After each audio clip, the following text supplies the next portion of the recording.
Hey everyone, welcome back to another of Vendal's weekly arcade quest tutorials. So this week, it's kind of an interesting quest. It's a little bit boring in certain aspects and slightly repetitive, but also kind of fun, some of the things you can learn about AI patterns during the course of the quest. So that's what we're going to be focusing about in our discussion today. But before we get into it, before we get into Grimsson the Deathless, I wanted to talk about and ask a few questions. You know, I know I only have a few subscribers, but I appreciate you guys, and I've been wondering how you'd like me to maybe customize my content. Would you like me to put in maybe a few more jokes, a few more screen caps and screen movements to focus in on some funny moments? Would you prefer that I added some music overlay, or do you guys just like hearing me talk while going through these things? Since you guys are the ones watching these, just let me know what you want, because adding a little bit of music or other things like that is fairly simple. It's not that hard to do, and it's something that I'd be really happy to do if you guys thought it would actually improve the videos or make them a little more fun to watch. That being said, let's go ahead and get into it. I chose to do this quest with 3 different characters this time. Got through it all pretty quickly, though definitely by far Shinobi was the fastest. In fact, Shinobi can make almost any 1v1 quest a cakewalk just by the innate nature of how the AI interacts with him. So I used the Aramusha, the Shinobi, and the Shugoki, and Shugoki was by far the hardest, but it can be done, and in my opinion the Shugoki proves that it can be done with anyone because of what the Shugoki has to go through to pull it off. So, during the course of this fight, everything that you're doing is associated essentially with just fighting a single berserker who repeatedly is coming back to life to torment you. That's essentially the story. So we're dealing with Grimsson the Deathless, this odd-looking berserker covered in white dust who is immortal for whatever reason. So in the first phase, Grimsson only has damage up.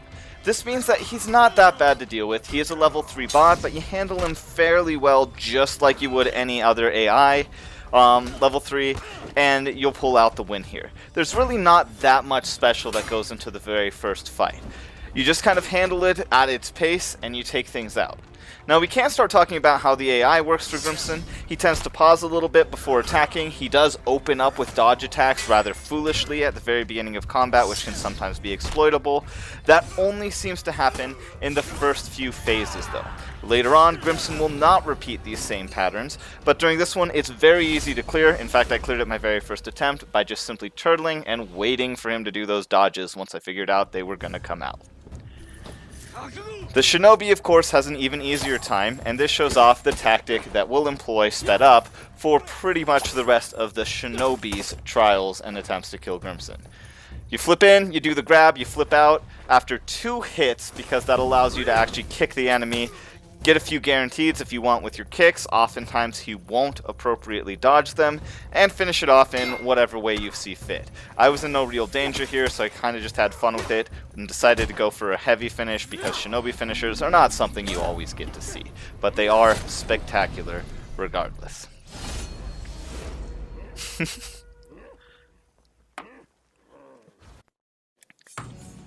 So phase 2, going to show you just a quick dealing with him with the Shinobi, of course first here, because, well, it takes very little effort.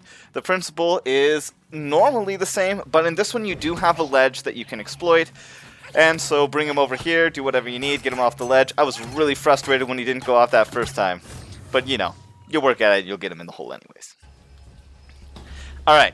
So during this one, if you want to fight him directly though, he's again still not that hard. I'm not sure if this is actually a level 3 bot. Now that I think about it, it could be a level 2 given the fact that he just opens up with those. And also he doesn't react with parries quite as frequently as your typical level 3, but as you just saw, he does still use them, so you have to be careful in your extensive combos. But he misses a parry right there at the end, as you can clearly see, so that leads me to conclude that he's still probably the level 2 bot. Therefore, I decided I couldn't use him for testing to figure out what the AI was going to be like. And of course, the Shugoki kill is, well, that's how you do it with Shugoki, in case you wondered.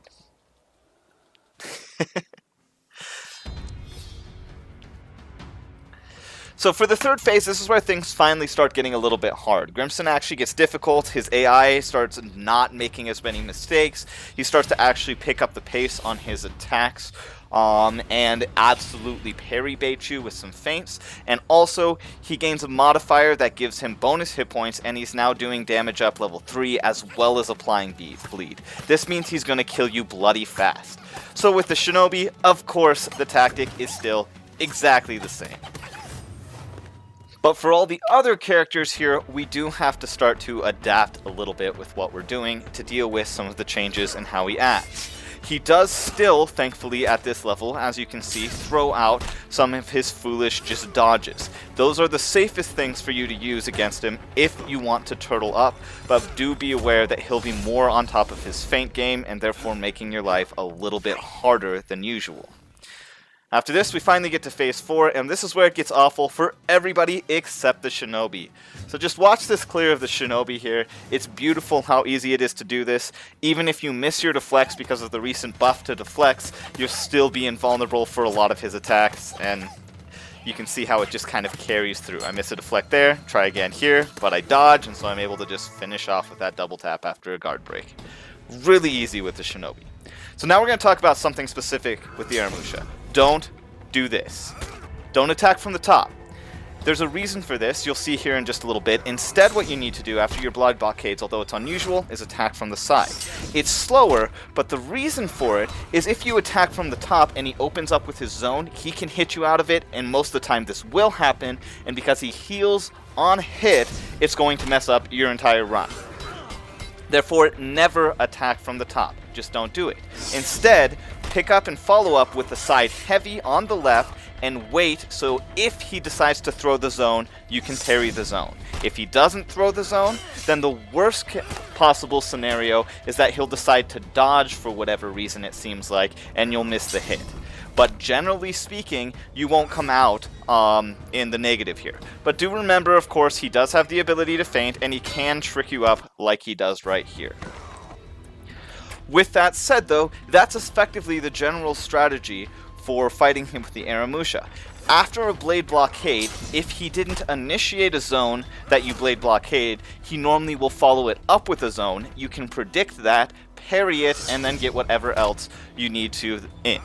If he runs out of stamina or starts to go low, sometimes he'll wait, and that gives you that moment of pause where you can open up on him once again, and he really wasn't that bad. I cleared it twice with the Aramusha, in fact, just to prove this to myself. On the other hand, with the Shugoki, your hyper armor here is useless. Anytime you hyper armor an attack and trade damage with him, he's healed to full because of the bleeding. His chip damage is heavy, his trick game is heavy, his feint game is heavy. In fact, you can even feint a heavy that he tries to parry and then feints, and you go into guard break and he'll go into a dodge attack, and you still won't get the guard break off because there's no freaking invulnerability for that. This makes fighting him as the Shugoki extremely difficult and extremely frustrating. The only way to get through this is to be very, very much on top of your parry game and just kind of predict. You know, you see me doing this with the Shugoki. I do this sometimes with the Era, but I find when I'm playing bad that to pick up the pace, I need to engage myself, I need to be actively moving the whole time, and that's why you get the twitch stick. Additionally, though, with the Shugoki, one of the most important things is use your guard breaks as often as you can for hit points maintenance. Get him into that wall so you can get him into that guaranteed Shugoki's Demon Embrace, and you'll be able to actually pull off a decent amount of damage. But other than that, you're going to have to just be quick on your reflexes, quick on your toes, get those hits out. If he ever whiffs a dodge attack for whatever reason, you can typically exploit it, and also R1 attacks are fairly safe to do. He doesn't seem to parry him that often. But that being said, take it with a grain of salt. He will still occasionally parry him, and occasionally he'll hit you through the hyper armor with hyper armor himself, and he will come out way on top in that case. So to close out, I just kind of wanted to show one of my recent anti-ganks. This happened just yesterday. I've had some really amazing anti-ganks that I shouldn't brag over much, but I have gotten, I've counted a couple times. There was one ridiculous time where I got like a good 9 kills. It doesn't happen oftenly, and honestly that time it probably wasn't against the best players. But one thing to note, this one was particularly fun for a reason you'll see here in just a second. When you're fighting an Aramusha, if he gets revenge, it's best to just kind of leave him alone. Aramushas thrive off of being harassed because of how fast they can quick twitch to hit just multiple people, and when they have that hyper armor, they can burn a lot of what's going on. You will occasionally get a clip if you catch them mid-range, but if they get off a single parry on your group while you're all hacking into it, that's going to be it for your whole party. I almost got that perfect 3-person kill here with a single attack. I was trying to set it up by keeping their hit point even instead of taking a single person out in the early portion of that. But anyways, that about sums it up for this video. I hope you guys enjoyed it, as usual. But in particular on this video, please leave some comments down below about what you'd like to see in my upcoming videos. Let me know if you liked the video. Let me know if you want to see some music added in. Let me know if you want to see more just like overlays detailing some funny moments in the videos, things of that nature. With that, do take note, I do have my fashion history videos coming out here really soon. And remember that modifiers modify your playstyle. Vendel, out.